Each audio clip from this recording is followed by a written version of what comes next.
During the reign of Djanibek, Crimea suffered a serious disaster. The plague epidemic, which, having originated in the desert regions of China since the 1330s, slowly spread throughout Asia. By the mid-1340s, the plague had already affected the capital region of the Horde, and from there the epidemic was brought to the Crimean Ulus, where it reached its greatest spread by 1347. According to eyewitnesses, the Cuisine epidemic is from the city of Crimea. On the peninsula, 1,000 people died from the plague every day, and the total death toll was 85,000, not counting those we do not know.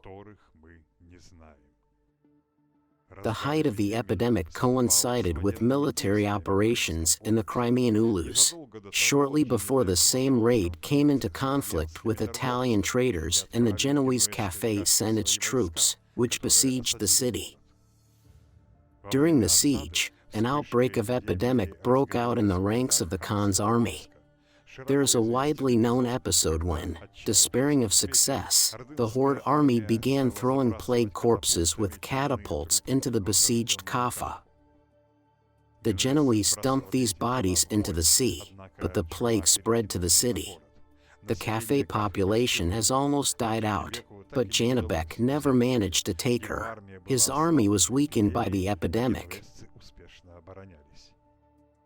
and the Genoese successfully defended themselves. Khan lifted the siege. And a few years later, relations between the Horde and Genoa were regulated by a new peace treaty.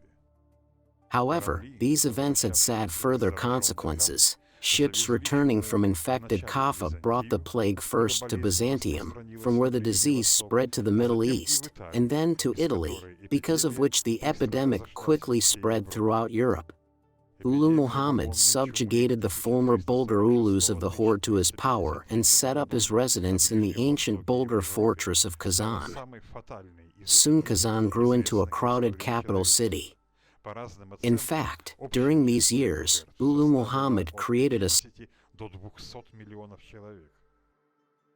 the future Kazan Khanate, on the northern outskirts of the Horde, territory most of which was previously part of the Bulgar Ulus. And although Muhammad did not set out to defend power until the end of his life, he considered himself the ruler of a single Golden Horde. These losses accelerated the onset of a deep, multi-year crisis in the Joki Ulus, after which the Horde never returned to its previous level of development. In the long term, this crisis hastened the collapse of the Golden Horde.